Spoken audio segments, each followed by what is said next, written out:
Oke, saya share screen dulu. Ya, kita akan menjelaskan maksud dari MKUB ini sebenarnya makanan jenis apa sih ya. Jadi bahasa Inggrisnya adalah quantitative analysis for business.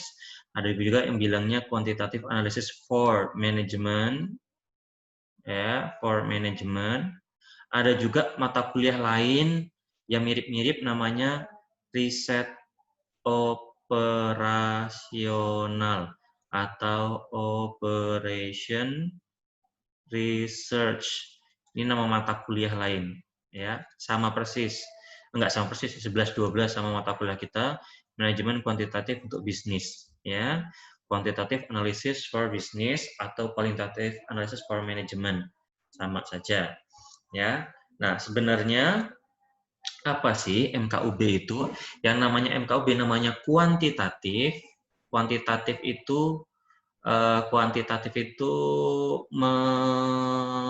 melibatkan numerik, ya, numerik atau angka. Jadi otomatis kita akan banyak menggunakan itu, ya, alat-alat matematika atau metode-metode perhitungan matematika. Ya, sebenarnya matematika itu digunakan untuk apa? Ya, kita terapkan matematika ini untuk memecahkan, ya, memecahkan masalah bisnis, ya, banyak sekali nanti permasalahannya apa, ya. Jadi kita tidak hanya cukup mengetahui teknik matematika seperti apa, seperti kali, bagi, ya, tambah, kurang, faktorial segala macam, tapi bagaimana teknik matematika ini bisa kita terapkan, ya, menerapkan tekniknya di dunia bisnis, lalu keterbatasannya dalam menerapkannya apa, lalu menginterpretasikan. Oke, interpretasi. Nah, itu sebenarnya kuantitatif ya. Kuantitatif itu numerik, melibatkan angka. Kalau kita sudah melibatkan angka, berarti kita melibatkan yang namanya operasi hitung. Operasi hitung yaitu matematika. Oke, berikutnya. Jadi kalau kuantitatif analisis, kalau sudah ada analisisnya apa? Tadi kan kuantitatif toh. Kalau ditambahin kata-kata analisis plus kuantitatif. Ya, kuantitatif. Saya tanya dulu deh ini. Saya tanya dulu, Mbak Lucy. Mbak Lucy ada? Halo, Mbak Lucy. Iya, Pak. Mbak Lucy, lawan kata kuantitatif itu apa sih biasanya? Kualitatif. Kualitatif. Kalau misalnya kuantitatif itu contohnya seperti apa, Mbak? Kalau misalnya dalam kehidupan nyata. Hmm, Kalau Mbak Lucy misalnya lagi, mohon maaf, nimbang badan, pakai apa, Mbak? timbangan. Timbangan. Pakai timbangan ya, nggak pakai yang lain ya, nimbang badan ya. Ya, Terus biasanya kita tahu berat badan kita itu lihat apa itu, Mbak? angkanya. Hah? Angkanya.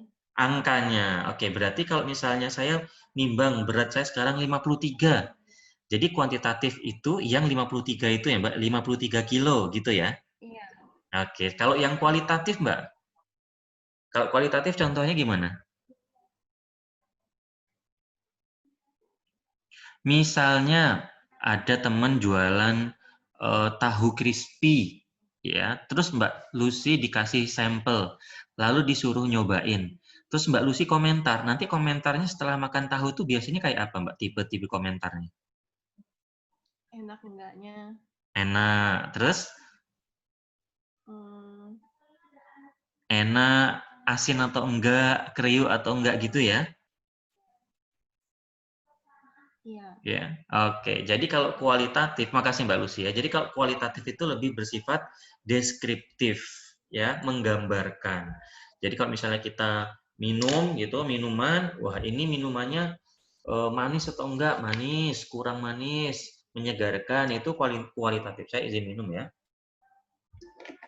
Kalau kuantitatif itu angka 1 sampai 10.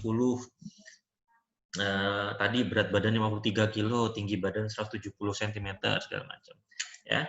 Nah, kalau analisis kuantitatif itu apa? Pendekatan yang digunakan, dalam pengambilan keputusan. Ingat, ini untuk membantu seorang manajer dalam melakukan analisis.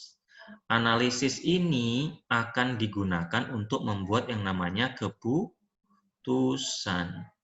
Ya, keputusan atau managerial decision.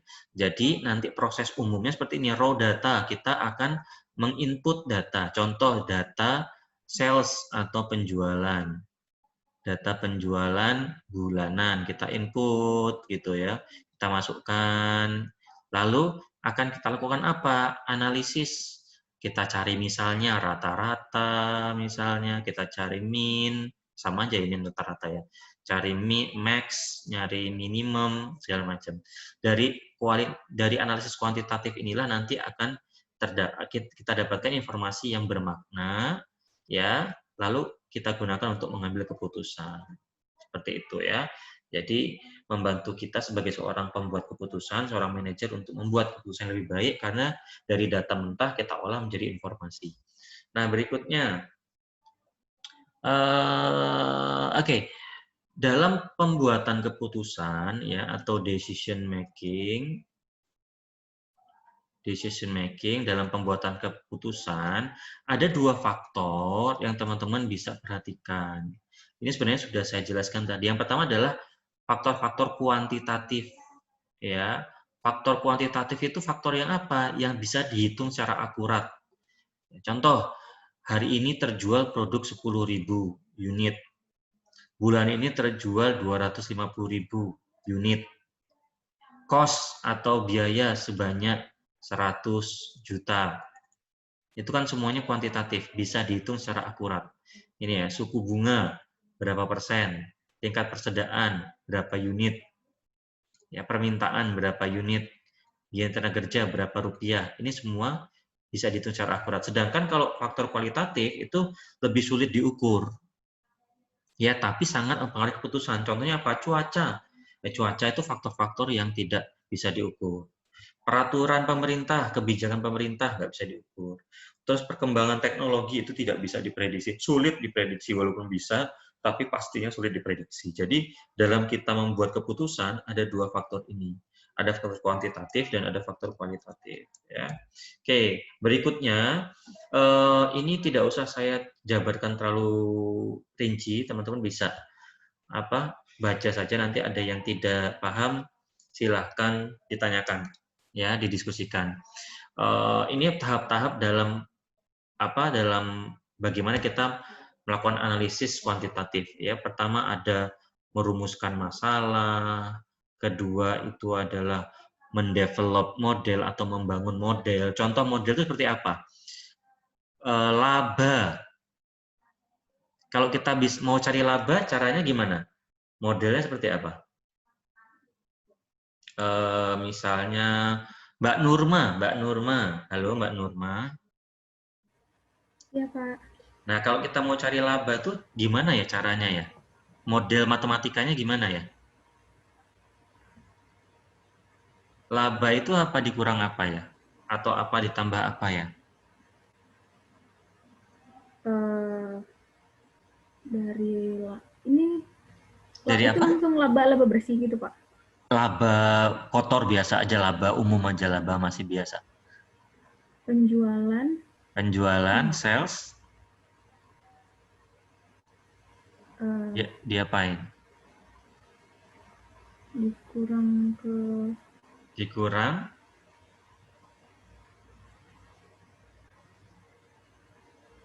Kita untung nih, kita jualan sesuatu untung, jualan dompet. Untung, kita taunya untung tuh gimana? Dari kita jual ini, dompet ini dikurangi apa? Modal. Modal atau biasanya beban, biaya gitu ya. Ya, modal atau biaya gitu. Ini adalah pemodelan. Oh, cari laba itu adalah sales, penjualan dikurangi modal atau biaya. Ya. Makasih Mbak Norma ya. Lalu kita yang ketiga adalah menginput data. Berapa nih penjualan kita? Berapa nih modal kita? Input data. Lalu kita membangun solusi. Ya, kelima uji coba solusi. Lalu keenam menganalisis solusi penerapannya, yang terakhir. Ya, itu sistematis sekali. Silakan dibaca sendiri ya, tidak saya kupas lebih dalam karena bisa dibaca. Hanya teoritis sekali sih. Cuman yang ingin saya garis bawahi yang ini saja. Nah, ini. Ketika kita menginput informasi atau mencari data, ya, ketika kita ingin mendapatkan data, menginput bahan, ingatlah ada prinsip yang namanya GIGO rule. Jangan ketambahan ya. GIGO rule atau aturan GIGO. GIGO itu apa? Garbage in, garbage out. Artinya, kalau data yang kita dapatkan data yang jelek, otomatis hasil informasinya pasti informasinya jelek. Ya.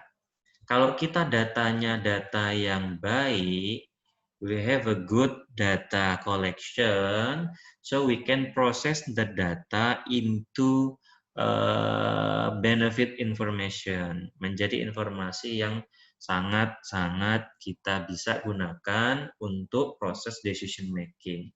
Ya, data itu dari mana? Ya bisa dari laporan perusahaan, dari dokumen perusahaan, dari hasil interview, ya, dari langsung observasi, dari sampel, dari kuesioner, macam-macam. Ya, jadi ada rules, rule namanya GIGO, garbage in, garbage out. Kalau teman-teman mendapatkan input data yang jelek, otomatis nanti data yang diolah hasilnya juga akan jelek. Ya, itu sih. Oke. Nah, sementara sudah, ini contoh-contoh saja. Bagaimana sih penggunaan metode kuantitatif di perusahaan ini ya, implementasinya ya. Implementasi MKUB di perusahaan seperti apa? Macam-macam. Di bidang manajemen ada, di bidang akuntansi keuangan ada, di bidang pemasaran ada. Manajemen misalnya penentuan inventory atau persediaan, penentuan struktur gaji, ya, atau reward system, lalu evaluasi kinerja karyawan, ya, evaluasi produktivitas karyawan, dan macam-macam. Ini banyak sekali digunakan. Tergantung kita pakai yang mana. Ini tentu saja tidak semua kita pelajari di sini ya. Ini hanya secara umum itu bisa diaplikasikan di mana gitu. Ya. Nah, ini contohnya tadi laba. Ini pemodelan ya. Bagaimana merumuskan membangun model matematika untuk mencari profit atau laba. Ya, laba berarti revenue, pendapatan dikurangi biaya. Padahal biaya itu bisa kita jabarkan. Biaya itu apa? Terdiri dari apa? Terdiri dari fixed cost dan variable cost. Pendapatan juga kita jabarkan adalah apa? Harga per unit dengan unit yang terjual. Ini masih kita bisa jabarkan lagi. Nih penjabarannya nih, pendapatan berarti harga jual per unit dikali jumlah unit yang terjual dikurangi biaya tetap fixed cost ditambah biaya variabel. Jadi ini penjabaran model matematika ini sebenarnya ingin menunjukkan model matematika dalam dunia nyata. Itu aja sih. Ya. Oke. Saya ingin sekarang aja lah ya. Dalam model matematika itu ada dua jenis, ada dua komponen di dalamnya. Ada yang namanya parameter, ada yang namanya variabel. Kalau parameter itu bisa diukur, ya, yang bisa diukur. Kalau variabel itu yang tidak bisa diukur. Contoh misalnya parameter itu apa? Parameter itu dalam konteks cari laba tadi ya kan, laba sama dengan apa tadi, penjualan dikurangi apa tadi misalnya biaya, ya, penjualan dikurangi biaya. Nah, yang dimaksud dengan parameter itu apa? Parameter itu biaya, itu variabel. Parameter itu cara untuk mengukur biaya. Parameter itu cara untuk mengukur biaya. Contoh, cara untuk mengukur biaya itu apa? Ya ada fixed cost, diukur dengan rupiah. ada variabel cost diukur dengan rupiah. Ya. Itu kan parameter, variabelnya biaya. Penjualan itu diukur dengan apa? Penjualan itu variabel. Parameternya apa? Parameternya adalah jumlah barang yang dijual, jumlah terjual, sama dikali dengan harga, price. Itu namanya parameter. Contoh lagi, biar gampang, tidak usah di sini ya. Variabel berat badan. Parameternya adalah kilogram. Oke. Terus variabel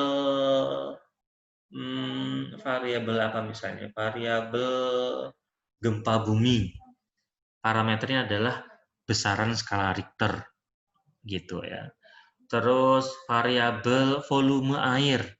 Parameternya apa? Berapa liter, berapa mililiter, kayak gitu ya. Jadi dalam model matematika itu ada yang namanya variabel, ada yang namanya parameter. Ya, oke, ingat gitu. Oke, itu dulu. Kita akan masuk ke yang berikutnya nanti. Sampai sini dulu ada yang ditanyakan. Silakan. Berikutnya kalau tidak ada yang tanya, yang pertama ya masih relatif jelas, kita akan langsung masuk ke materi yang berikutnya, yaitu metode yang pertama. Metode kuantitatif yang pertama yaitu metode linear programming ya, yang menggunakan metode grafis. Jadi linear programming itu ada dua. Ya. Oke, saya kasih pengantar dulu biar tidak bingung. Kita akan masuk metode kuantitatif ya yang pertama. Ya. Namanya apa? Namanya LP. LP itu apa? Bukan lembaga pemasyarakatan, bukan linking part, tapi apa? Linear programming. Cakep. Linear programming. Ya, oke. Oh, sepertinya ada notifikasi SMS 50 GB masuk. Ada yang sudah dapat belum sih? Kok kayaknya teman-temannya ada yang sudah dapat? Pak. Oke. Pantesan berani on cam terus dari tadi ya. Jangan dipanggil untuk mabar ya, jangan dipanggil untuk push rank ya, pakai untuk kuliah ya. Boleh lah mabar sekali-sekali sama push rank sekali ya. Oke. Linear programming itu ada dua, yaitu metode yang pertama namanya grafis, kita pelajari hari ini. Lalu yang kedua itu metode simplex. Untuk grafis itu hanya terdiri dari dua variabel. Kalau untuk simplex nanti untuk lebih dari dua variabel. Ingat tadi dalam model matematika ada yang namanya apa? Ada yang namanya variabel, ada yang namanya parameter, bukan paramor ya, parameter. Ya, kalau variabel itu contohnya misalnya variabel biaya. Parameternya adalah rupiahnya. Gitu ya.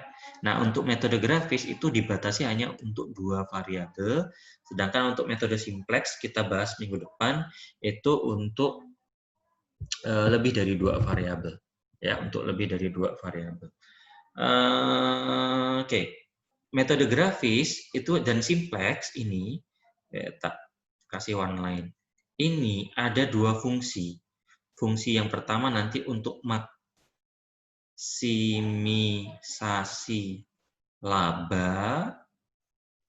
Yang kedua itu untuk minimisasi biaya, meminimalkan, mencari biaya yang paling kecil.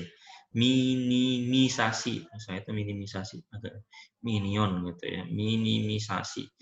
Jadi ada dua fungsi ini. Jadi yang pertama hari ini kita akan membahas yang mana?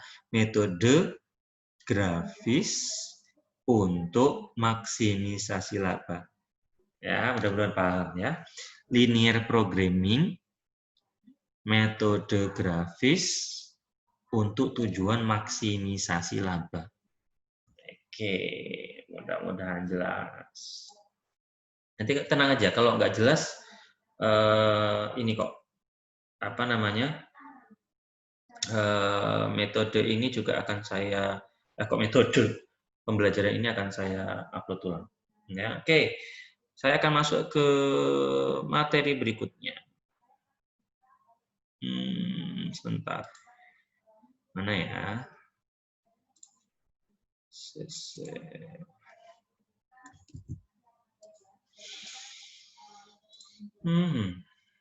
Oke, ini dia.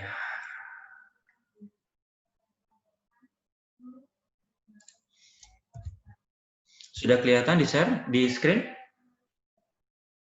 Belum, Pak. Belum, Pak. Belum, Mbak. Belum. Ya, wajar ya belum saya share screen ya, jadi nggak kelihatan. Nah, kalau ini sudah ya ini ya.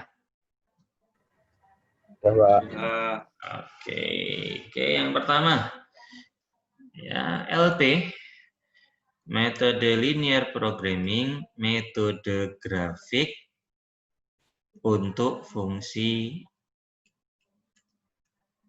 maksimisasi laba.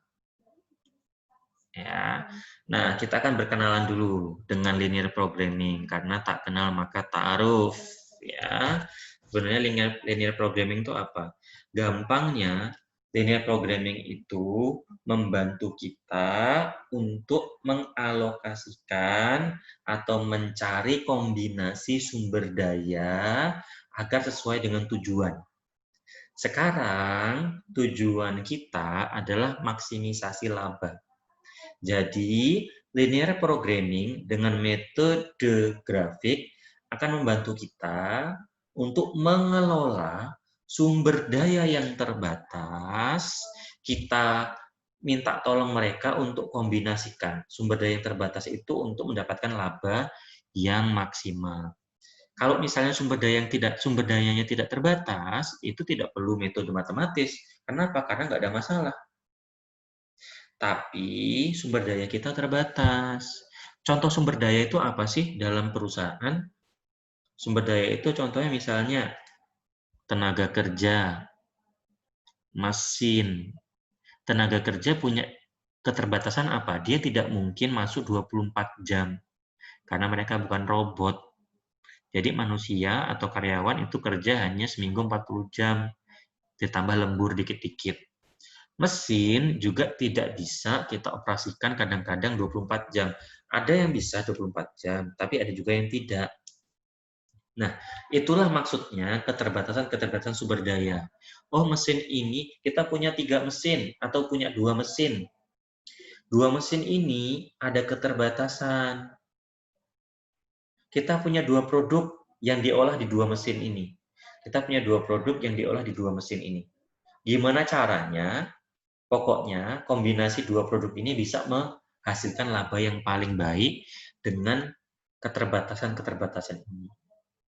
Ya, makanya nanti di linear programming ada 2 fungsi, namanya fungsi tujuan dan fungsi batasan. Fungsi tujuan bisa maksimisasi, bisa minimisasi.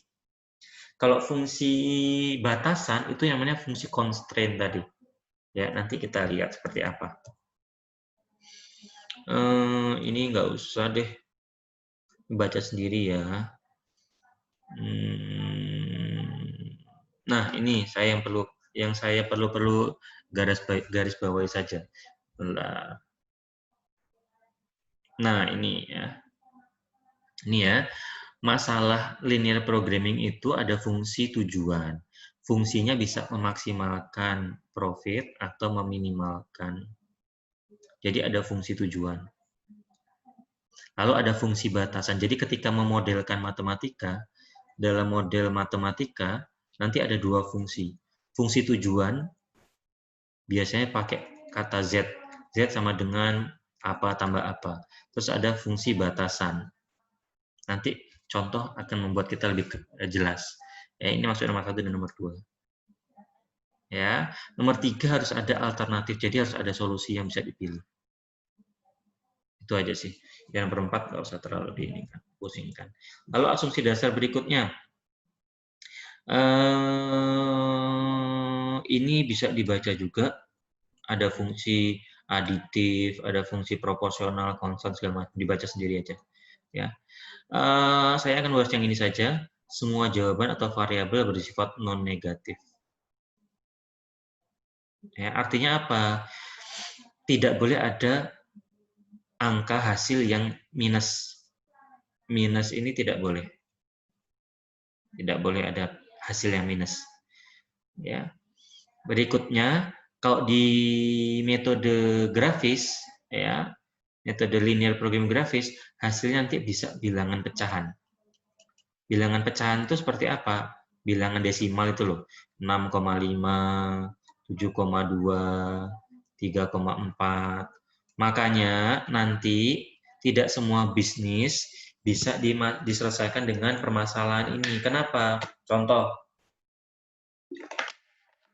kalau saudara bisnis parfum, kalau misalnya harus menghasilkan parfum merek jenis A 6,5 liter, masih bisa nggak 6,5 itu? Bisa. Tapi kalau saudara bisnis meja, harus menghasilkan meja tipe A 6,5 unit. Masa kita mau jualan meja setengah? Kan nggak mungkin. Ya, jadi ada plus minusnya.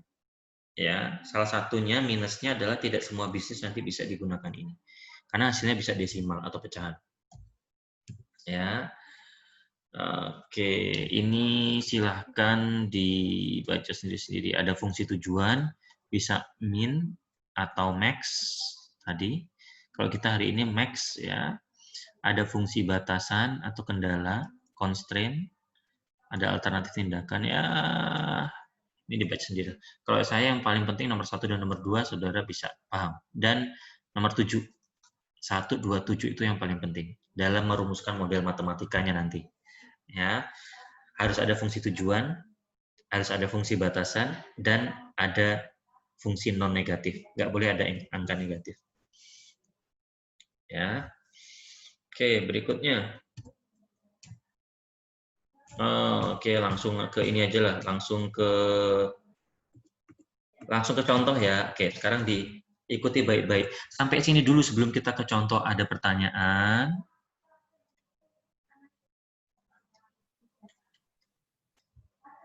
Ada pertanyaan sebelum kita ke contoh? Belum, Pak. Belum, Pak. Belum ya? Oke. Saudara, kalau misalnya kebetulan saya panggil untuk menjawab sesuatu, tapi saudara lagi keluar, nanti tolong dikasih di chat ya, Pak, saya ambil GoFood dulu ya, Pak, 15 menit atau 10 menit. Ngambil GoFood lama banget 15 menit ini. Pak, saya ngambil GoFood 10 menit, mungkin ya bilang aja gitu, siapa tahu saya pas panggil, pas nggak jawab ternyata lagi ke belakang, ke restroom, atau ngambil GoFood, atau ngangkat cucian, atau jemur pakaian, atau ngeringin baju, segala macam ya. Jadi, dikomunikasikannya di chat. Ya. Oke, berikutnya. Ini contoh ya. Kita langsung ke contoh untuk metode, sebentar, saya cek dulu. Ya. Mbak Silvianti, halo. Ya, Pak.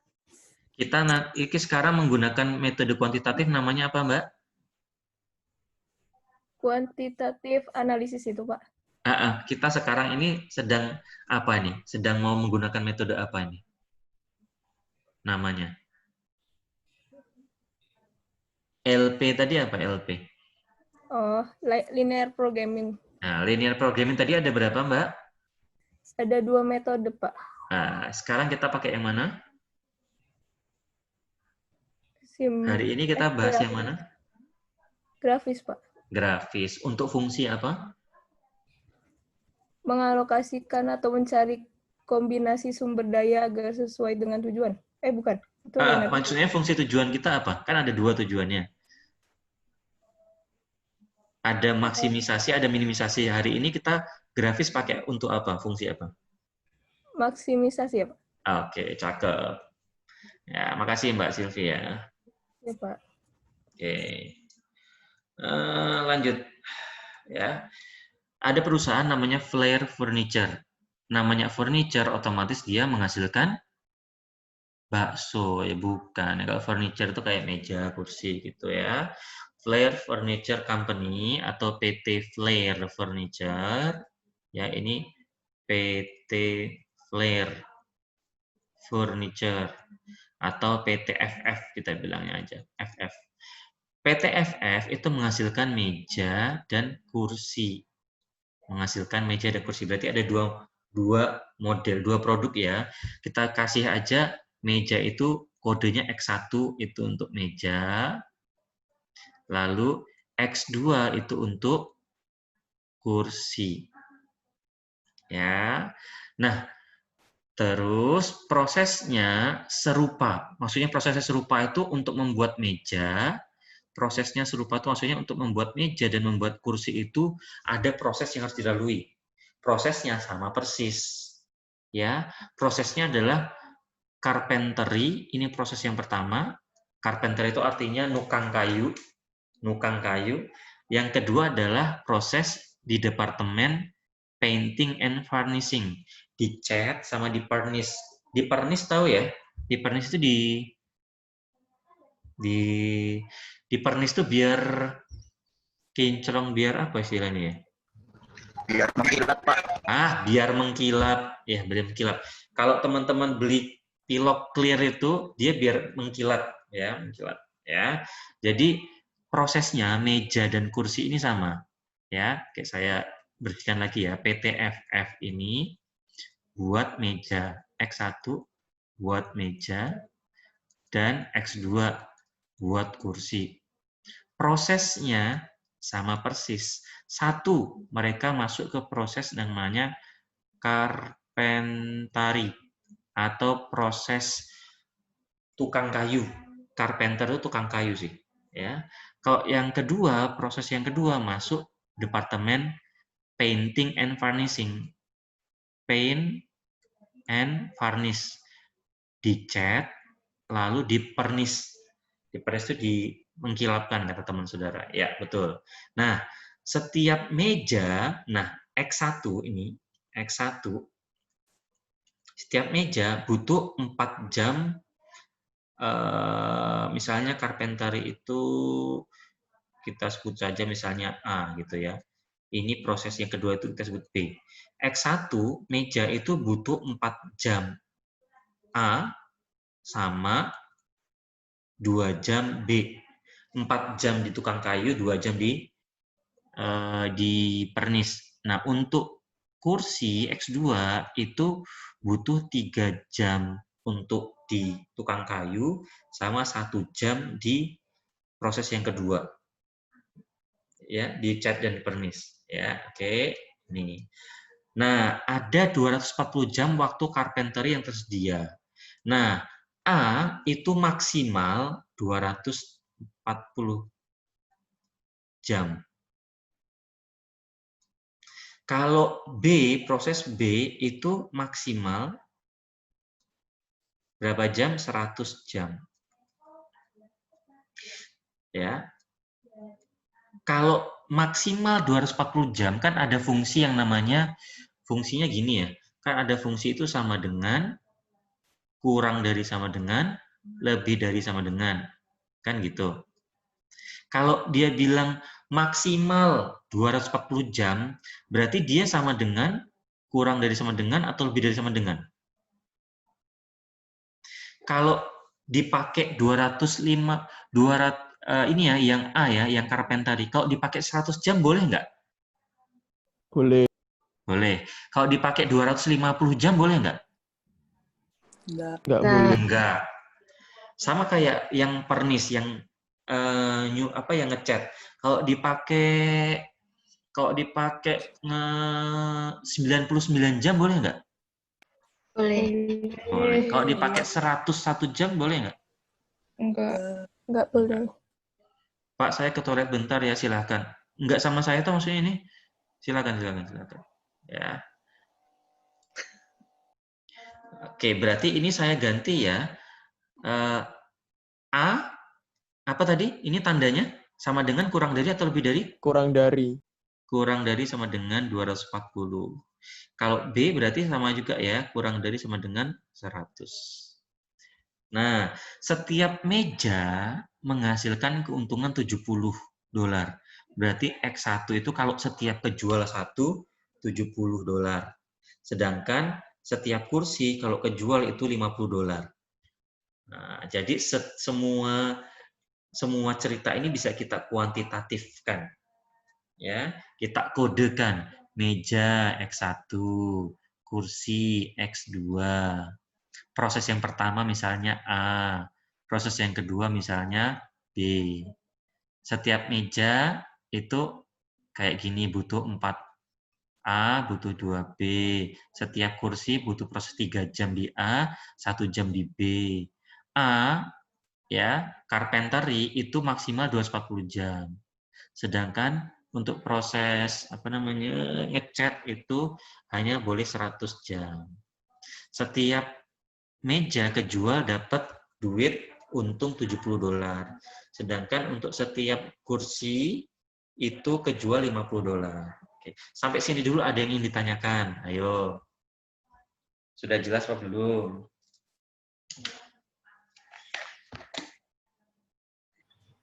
Wah, keputus, sorry ya. Maaf. Putus.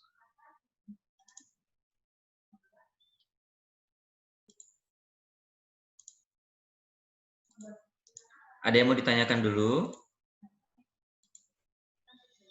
Saya juga hilang. Hilang kemana Mbak Rina?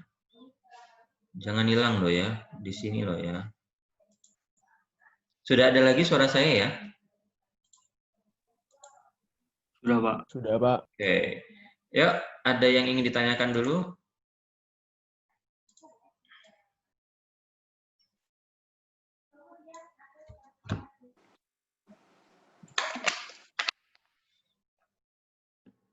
Yang ditanyakan dulu? Jelas ya? Udah cukup jelas ya ini ya? Lanjut ya? Lanjut semuanya ya? Lanjut, Pak. Oke. Ya, Pak. Siap.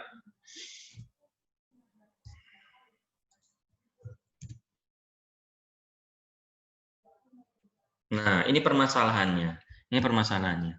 Ya, ini isunya nih. Ini masalahnya, ini isunya. Isu ya, masalah. Kalau masalah itu isu, yang membuat masalah namanya troublemaker. Ya. Perusahaan ingin menentukan kombinasi terbaik dari meja dan kursi agar bisa menghasilkan keuntungan maksimal. Ya, pertanyaannya gitu nih. Ini pertanyaan gini nih. Jadi kalau tadi X1 sama X2, kita kan jualan X1 sama X2. Ya, kita jualan X1 sama X2 dan X2. Ini X1 harus kita bikin berapa jumlahnya, X2 harus kita bikin berapa? Kan bisa saja 0, 100. Ya, X1, X2. Bisa 20, 80. Bisa 70, 10. Atau berapa? Kombinasinya berapa untuk mendapatkan keuntungan maksimal. Nah, inilah yang namanya fungsi tujuan. Ini fungsi tujuan.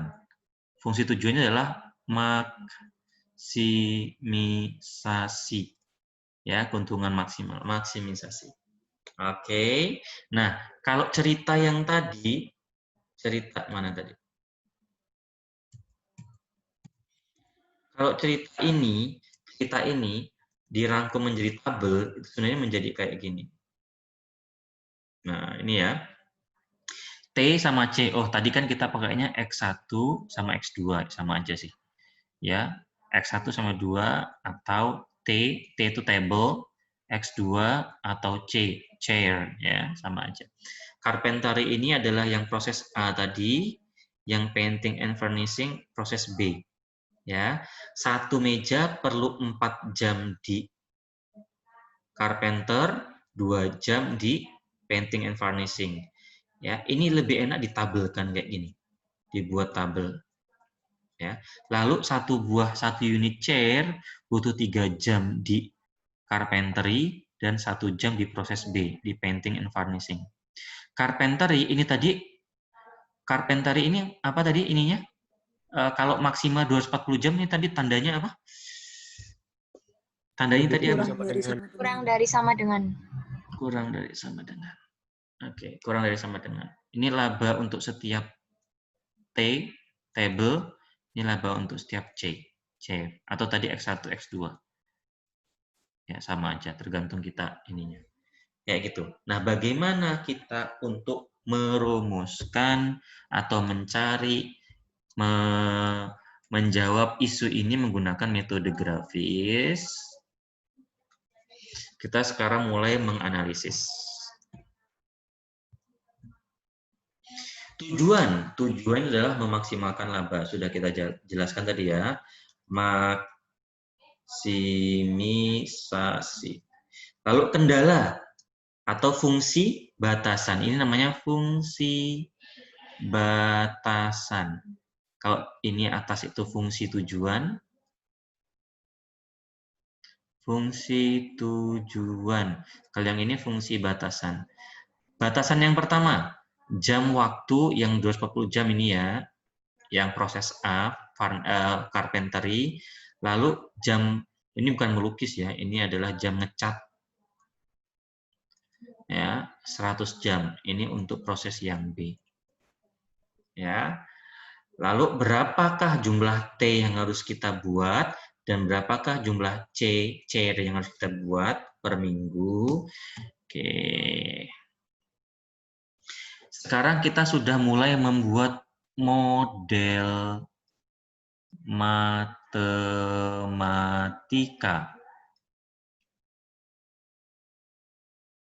Fungsi tujuan, linear programming, dalam hal table dan chair, ya, fungsinya memaksimalkan profit adalah 70T ditambah 50C. Kenapa?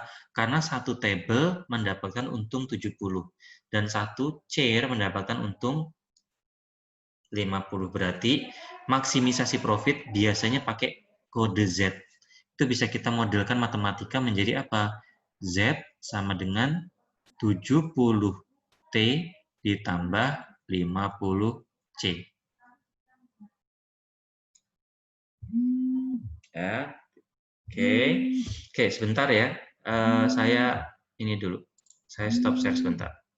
Oke, mohon maaf ya, ada telepon dari Istana Negara ini tadi. Penting ini, ada telepon dari Mabes tadi ya. Kita lanjutkan. Ya, mohon maaf. Sampai mana tadi? Ini fungsi tujuan ya. Kita sudah fungsi tujuan. Z sama dengan 70T tambah 50C. Kenapa? Karena laba itu total laba yang didapatkan. Kan Z ini total laba dapat dari 70 table. Satu table itu keuntungannya $70. Untuk satu chair itu keuntungannya $50. Ya. Lalu yang kedua, ini yang pertama fungsi tujuan. Yang kedua adalah fungsi batasan. Ya, fungsi batasan. Fungsi batasannya seperti apa? Fungsi batasan kita ada dua fungsi batasan. Ya, fungsi batasan untuk carpentry atau A dan painting atau B. Pak, dapatnya dari mana? Ini kan sudah ada nih. 4T tambah 3C kurang dari 240. Gimana caranya? Kita lihat aja di tabel ini. Mana tadi? Nah, ini. Kita lihat aja di tabel ini. Ya. Oke. Sebentar.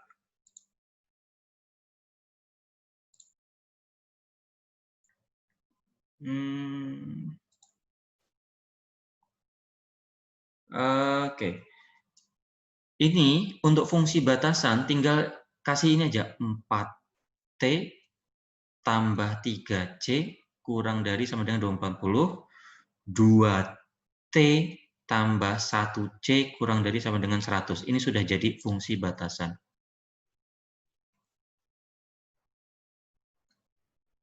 Kalau fungsi tujuannya tadi apa? Fungsi tujuannya maksimalkan laba, max Z sama dengan 70 table tambah 50 chair. Kalau fungsinya, fungsi batasannya apa? Fungsi batasannya adalah yang carpenter, yang A ya. Yang A itu 4T tambah 3C kurang dari 240, 2T tambah 1C kurang dari kurang dari 100. Ya, sampai sini dulu, paham atau enggak kira-kira menentukan fungsi batasan dan fungsi tujuan?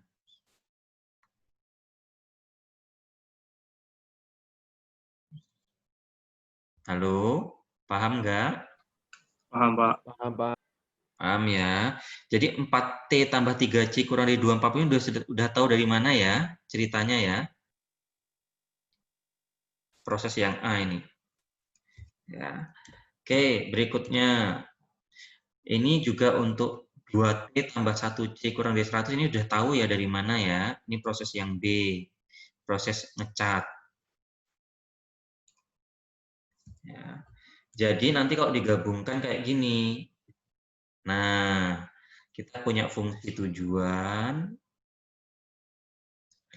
fungsi batasan, dan fungsi non-negatif. Ini penting. Ini fungsi tujuan. Setiap jawab nanti kayak gitu. Ini yang namanya fungsi batasan. Fungsi batasan. Yang ini fungsi non-negatif. Artinya angka-angka itu tidak boleh ada yang nol. Nggak boleh ada yang nol dan negatif. Harus ada angkanya. Kok nggak boleh ada yang nol? Tidak boleh negatif, nol boleh. Kan ini lebih dari sama dengan. Boleh nol, tapi nggak boleh negatif. Ya, jadi T itu nggak boleh negatif, C itu nggak boleh negatif. Ya nggak bisa lah, gimana? Negatif satu meja itu gimana? Negatif satu kursi nggak bisa juga kan? Ya. Jadi kita sudah bisa merumuskan fungsi tujuan dari mana, fungsi batasan dari mana, fungsi non negatif dari mana.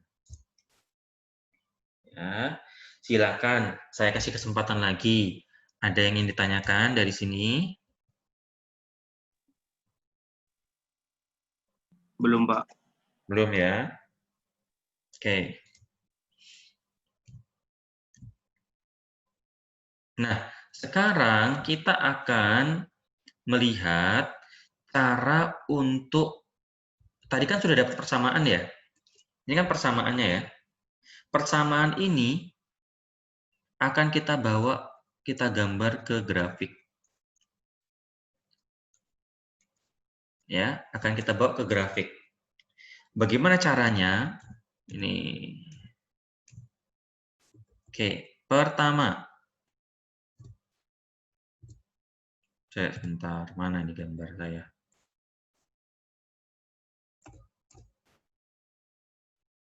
Nah, ini gambar yang sudah harus nanti digambar ya. Yang ke atas jumlah kursi, chair. Yang ke bawah, yang horizontal untuk table. Oke, kita akan menggambar satu persatu garisnya. Tadi kan ada batasan ya. Batasannya ada 2.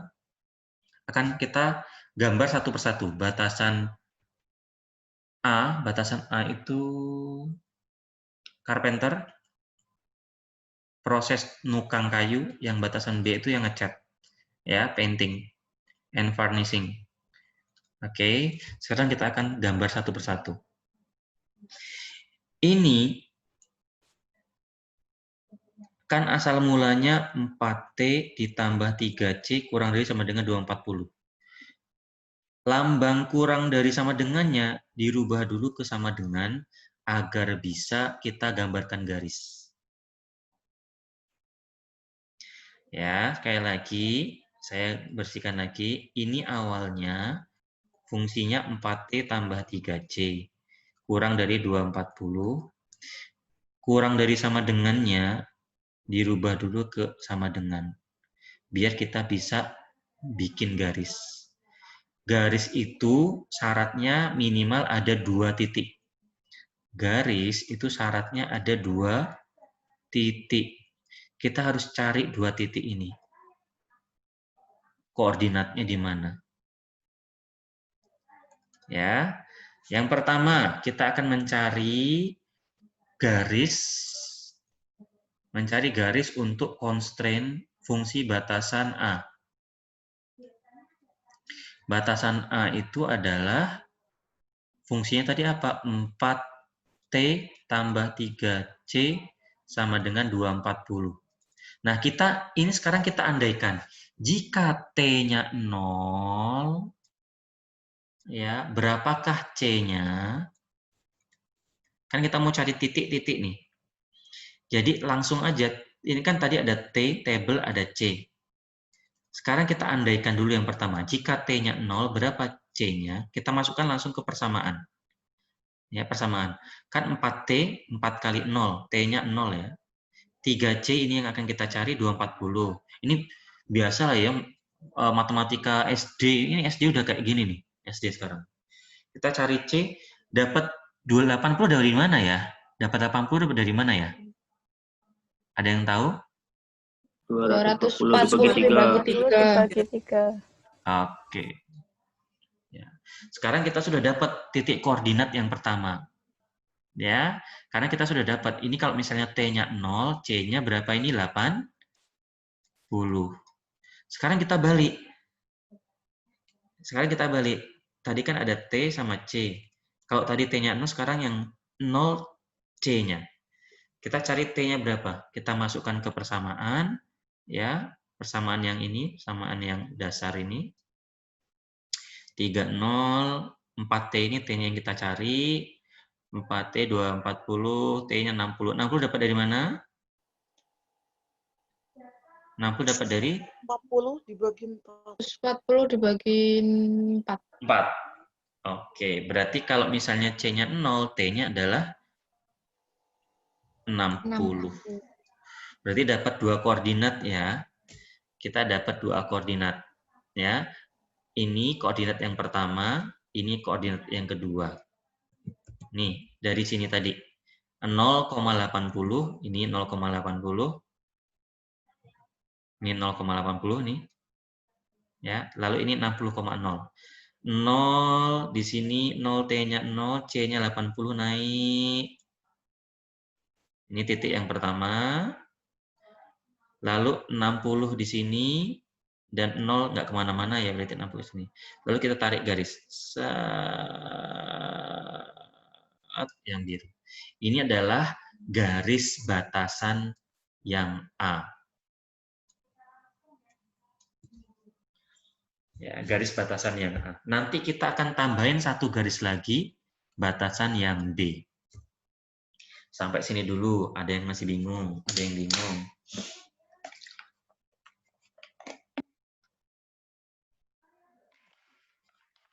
Lanjut semuanya?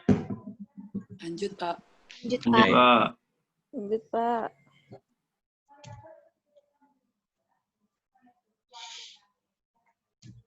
Nah, tadi kan kita sudah dapat ini ya, kita sudah dapat titik ini. Ini adalah area visible atau yang memungkinkan untuk daerah batasan Carpenter. Kalau dia titiknya di sini bisa nggak? Boleh, karena masih dalam area visible. Ini area visible. Kalau titiknya di sini boleh nggak? Boleh. Maksudnya apa? Kalau Carpenter itu kan 240 jam. Ya, jadi kalau di dalam daerah sini dia masih kurang dari 9240. Kalau dia sudah di sini 60 di sininya ini sudah nggak bisa karena ini udah daerah tidak visible. Ya, ini daerah tidak visible ini. Atau nah ini gambarannya. Di sini boleh, di sini boleh, di sini boleh, di sini boleh, di sini boleh, tapi di sini nggak boleh.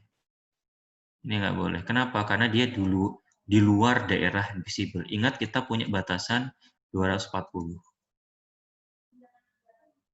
Maksudnya apa? Ini kalau dimasukkan, 70 itu kan T-nya, 40 itu kan C-nya. Coba dimasukkan. Tadi rumusnya apa ya? Kok saya lupa. Rumusnya adalah, Oh, 4T tambah 3C. 4T tambah 3C kurang dari 240. Kalau kita masukkan 4 kali 70 tambah 3 kali 40 kurang dari 240. 4 kali 7 berapa? 280. 3 kali 4? 120. 400. Nah, ini berapa ini? 400. Udah nggak masuk. Makanya ini di sini daerah-daerah sini ini nggak visible lagi. Kalau di sini boleh. Itu maksudnya. Ini baru yang fungsi batasan A. Sekarang fungsi batasan B.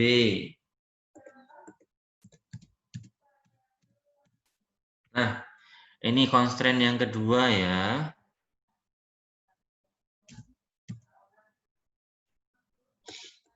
Kalau yang ini fungsi batasan yang kedua ya. Tadi kan ini fungsi awalnya adalah 2T tambah 1C kurang dari sama dengan 100. Karena kita mau buat grafik, ini dijadikan sama dengan dulu. Jadi 2T tambah 1C sama dengan 100. Caranya sama seperti tadi, kan ada T, ada C. Kalau T-nya 0, C-nya berapa? Ini dimasukkan ke persamaan, nanti dapat C-nya adalah 100. Kalau T-nya 0, C-nya 100. Ini juga sama. Kalau C-nya 0, T-nya berapa? Kalau C-nya 0, tinggal dimasukkan ke persamaan, ya T-nya adalah 50. Dapatlah dua koordinat. Koordinat yang pertama adalah 0,100, koordinat titik yang kedua adalah 50,0. Digambar lagi ya. 0,100 koordinat yang pertama, 50,0. Ya, 0,100 0, T-nya 0 naik ke 100 berarti di titik ini. Terus ya, ini T-nya 50, C-nya 0 di sini ditarik garis.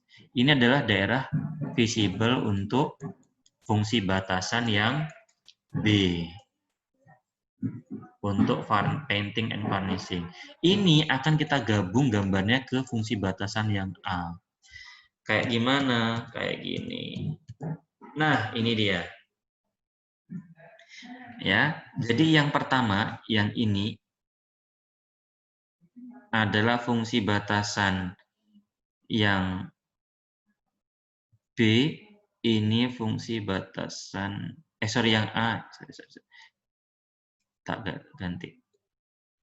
Ini garis pertama yang kita cari tadi, yang A. Ini yang kedua, fungsi batasan yang kedua. Jadi perpaduan grafik antara A dan B itu adalah daerah visible yang berikutnya. Jadi di sini udah nggak boleh. Ini nggak boleh nih. Ini yang boleh, area visible. Kita gabungkan. Ya, mudah-mudahan ada gambaran ya. Jadi garis grafik A tambah grafik B itu jadi gabungannya itu jadi pedoman kita untuk mencari kombinasi table and chair tadi. Kan ini kan masih dalam pertanyaan harus berapa. Nah, sekarang kita akan mencari caranya gimana.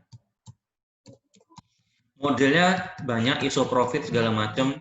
Saya nggak usah pakai isoprofit ya. Kalau ada isoprofit itu diabaikan aja. Kita nggak pakai isoprofit. Saya langsung pakai corner point solution method. Ya, corner point solution method. Ya, corner point solution method itu artinya ini kan ada gabungan dua garis tadi. Kan gabungan dua garis tadi. Cornernya mana saja? 0,0 ini corner yang pertama. Corner itu artinya apa toh? Corner itu apa artinya? Pojok. Pojok. Jadi pojok-pojokan grafik itu kita tandai. Makanya nama metodenya corner point solution method. Kalau ada yang isoprofit itu nggak usah dipakai. Nggak usah dipakai. Kita pakainya yang corner point solution method. Ya. Corner pojok, pojok ditandai. Pojok yang berikutnya berapa? Dari area visible ini. Berapa? 50. 50, berapa? 0. 50,0. Berikutnya 0,80. 0,80. Berikutnya ini ya. 30,40. Iya, itu. 30. Ini ya, 30,40 ya. Kalau nyebut angka yang horizontal dulu baru vertikal atau vertikal baru horizontal? Kalau nyebut koordinat? Horizontal. Ya, horizontal dulu baru vertikal. Jadi 30,40. Jadi kita punya 3 kemungkinan. 0,0 terus berapa tadi? 0,80 terus 50,0. 50,0 terus 30,40. Ini kan T, ini C, ini T, ini C. Ini tinggal dimasukkan ke fungsi tujuan tadi. Oh, ini kayak gini. 0, sini, sini, sini, sini. Masukkan aja angka-angka tadi ke fungsi tujuan. Ini ya, tadi ya dapat 3 titik ya. Poin itu titik. 00, 080, 50, 30, 40. Ini fungsi tujuan yang tadi. Fungsi tujuan yang tadi apa? Z sama dengan 70T tambah 50C. Nah, tinggal dimasukkan. Cari angka yang paling besar. Angka yang paling besar titik yang keberapa? 30. Poin ketiga. Tabel 30, CR 40. Jadi, solusinya dapat. Kita harus membuat, untuk mendapatkan laba yang maksimal, dengan berbagai batasan yang tadi, tabelnya harus buat 30 biji, 30 unit, CR-nya harus buat 40 unit. Hore, tepuk tangan dulu.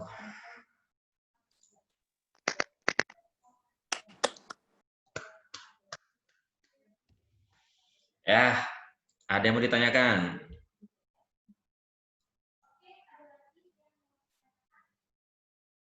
Ada yang mau ditanyakan?